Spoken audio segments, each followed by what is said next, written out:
Welcome back. It's time for Media Watch with James Creedon. Hello, James. Evening, Nadia. And we're starting with the Libyan conflict and that amazing coverage, minute by minute, of what was going on in the Rixos Hotel. Absolutely. In terms of the details of what have been coming out of Libya today, let's have a look at Storyful, one of these websites that collates pictures, tweets, and all sorts of information coming out of Libya. 35 journalists freed from Tripoli's Rixos Hotel. Now, this is a hotel located right by the Gaddafi compound where a lot of international journalists were staying, and progressively they began to realise that they weren't able to leave the hotel, which was still in the Gaddafi-controlled part of the city.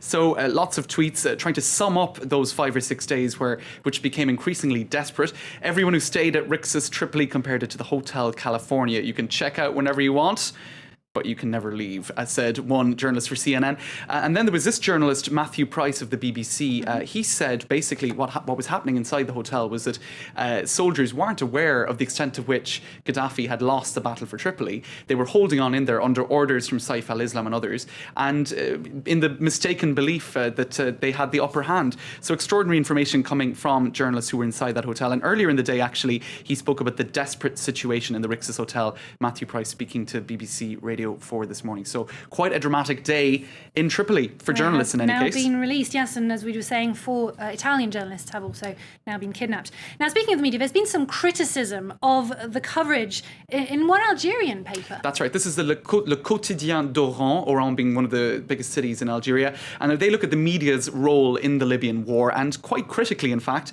They speak about rolling news channels not being very neutral, and they give the example of Al Jazeera, owned by the Emir of Qatar. Qatar was one of the countries involved in the coalition that went to help the National Transitional Council. And as they said, Al Jazeera has been, as this journalist says, Al Jazeera has been a far more powerful tool than any weapons that Qatar could have provided.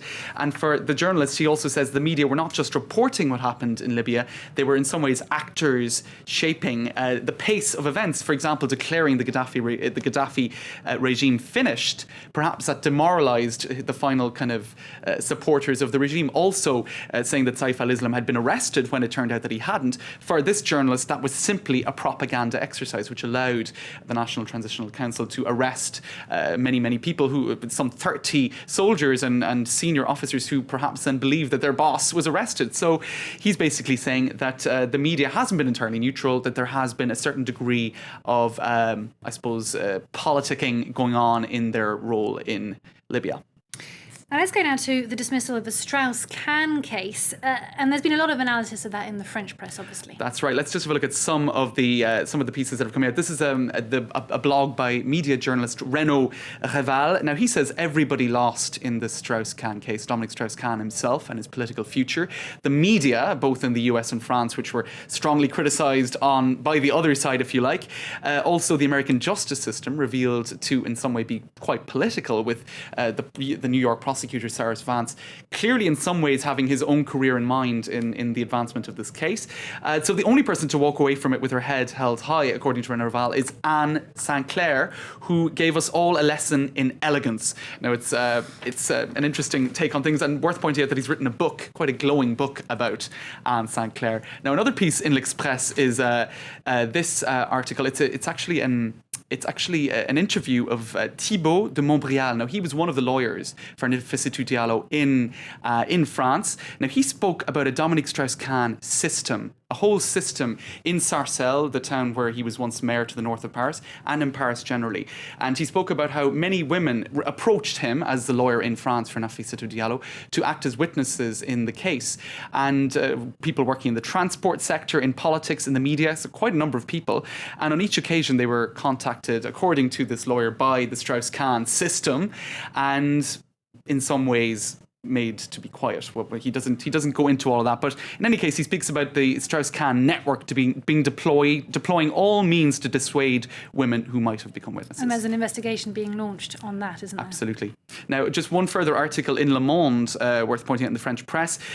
North America has a sex problem. Now, this is according to one writer, Pascal Bruckner. So, of course, we saw this massive cultural war emerging between the US and France around this case. North America has a sex problem. He said this comes from its Protestant heritage and its lewd Puritanism, which condemns sex scandals while also being fascinated by them. For this journalist, there were other scandals that should have just got just as much attention, and this was an opportunity for the American media to punish France for its opposition to the Iraq War over the Roman Polanski scandal, and also for the ban of the niqab. So he's certainly taking it to the nth degree in terms of where those cultural differences and those axes to grind might be. So the ultimate meaning of the Strauss-Kahn scandal for him is basically it was an opportunity to cut the French down to size. And speaking of the US, what's the reaction been there? All right, well, let's have a look. I mean, at the New York Post, one of the tabloids that was very prominent in all this. Now, we remember headlines such as this, right? There was the DSK maid is a hooker, and more famously again, Le Perv. So they were attacking both sides in the case. And here, look what they're saying today. It's if we could pull it up, a pox on both their houses, just say au revoir. So now they're not just down on one side or the other, they're down on both.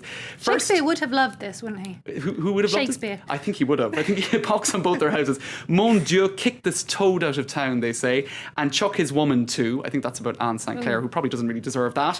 This freaky French guy tangled with the wrong maid. She's sneaky and obscene. He's a wantonly adulterous Pepe Le Pew, a rich, horny Gallic goofball. This is all in the New York Post today. She told lies about being gang raped, kicked them both out and changed the locks. So basically, the case might be over, but the insults in the New York tabloids aren't. They're still as strongly worded as ever. James Creedon, thank you very much for that quite strong-worded media watch.